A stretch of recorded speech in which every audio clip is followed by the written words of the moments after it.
Hey guys, this is AJ. Welcome back to another video. In this video, we are gonna do something fun. We are gonna create a scriptable object, and until this point, we have just added sprites to our inventory. It's just an icon, doesn't say anything about the item. But in this video, we are gonna create a scriptable object which is gonna have an ID, a name, a description, and an icon, of course, and also a field to check if the item is stackable or not. So it's gonna be a lot of fun. Without further ado, let's get started. So guys, first we just go ahead and create a new script. This is gonna be called item. And by the way, what do you think about all the mountains I just created on the scene? Are they cool? So now we just let's go to Visual Studios and edit this script. So guys, in the items script, we are gonna make this a scriptable object.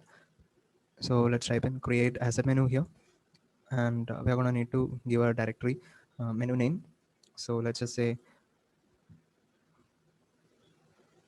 I don't know, project 0 slash inventory slash item, and we don't need to inherit from mono behavior. Let's change that to scriptable object.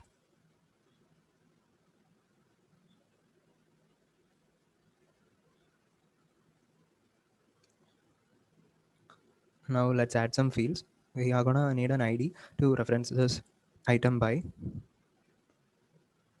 string item ID.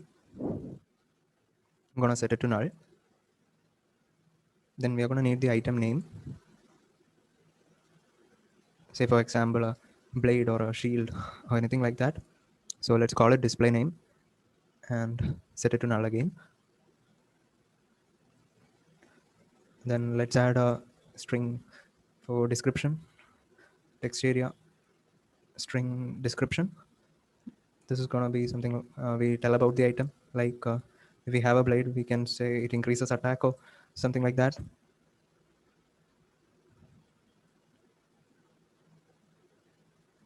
And we're going to need a sprite for the icon of the item. Let's set it to null. And we're going to need a bool to see if the item is stackable or not, and it's going to be initialized to false. So here we are gonna create a dictionary, a static dictionary, which is going to have a string as a key and the item as a value. The string is going to be nothing but the item ID. So we are mapping each item to the item ID. Let's call this item lookup cache. And we don't need a start or an update here, so let's delete those.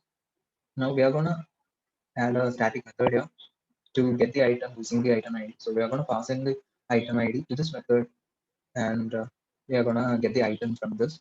I'm going to call it get from ID, and it's going to have a parameter string item ID. Here we are going to check if item lookup cache is null, and if it is null, we are going to first initialize our dictionary. So item lookup cache equal to new dictionary string item.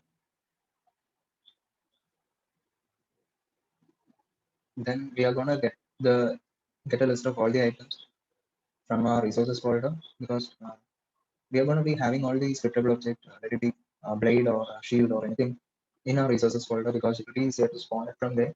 So let's say resources.load all item.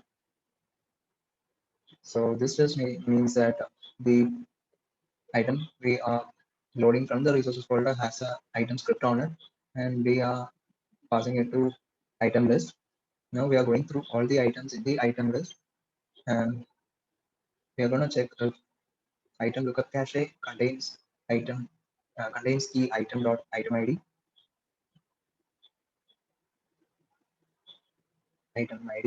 and if it has that specific key, we are going to continue. Else we are going to move on to our next item in the item list. So if the item lookup cache contains that specific key, we are going to continue and execute this line, item lookup cache item dot item ID equal to item. So we are basically just assigning the item to that specific item ID. Then we are just going to check if item ID is null, or if item lookup cache doesn't have that specific item ID we passed on. And if that is the case, we are going to return null.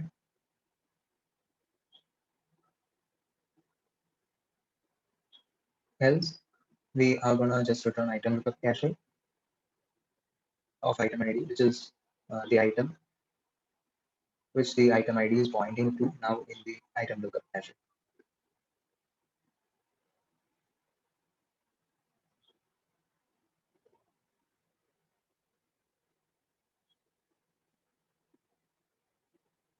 Now we are going to make some getters for all the fields we have. So public string get item ID, and we are just going to return the item ID here.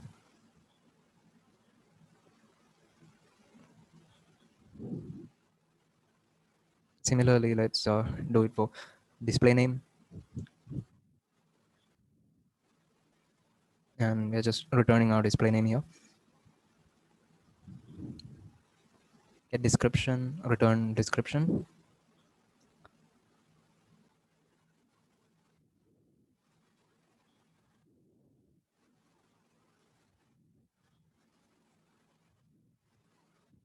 Public, this is going to be of type sprite. For the icon, get icon, return icon, and public bool is stackable, return stackable. Now let's go ahead and inherit from another interface, iSerialization callback receiver, which is a Unity interface, and it has a on before serialize and on after serialize methods. We're going to be only working with on before serialize method. So this method gets called every time we save something to the disk, and this is where we are going to create the item ID. We're going to just check if item ID is null or white space, and if it is so, we are going to randomly generate an item ID. We don't need to worry, Unity will do that for us. System.guid new guid.toString. This is gonna create a specific unique ID for our item, and yeah, we just need to add on after deserialize here, because otherwise we're gonna get an error, as all the methods in interface is not defined. Now we get back to Unity resources folder. We're gonna go to create project 0 inventory item. This is the menu name we set up, and that's how we are gonna create a scriptable object. I'm gonna call this object blade. Let's make another and call it shield. And if you see, the item is already created with an item ID. So let's add the sprite and display name, description, etc. That's gonna be our shield.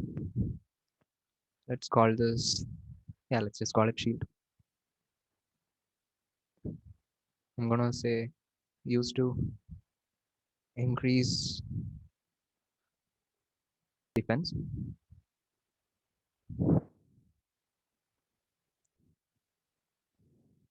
Now let's go to our blade. I'm gonna say the display name is gonna be blade, and let's say used to increase attack. Let's add the sprite, and let's just leave both these items as non-stackable. So if we just go ahead and delete this item ID, and it's just a white space here. Let's say, yeah.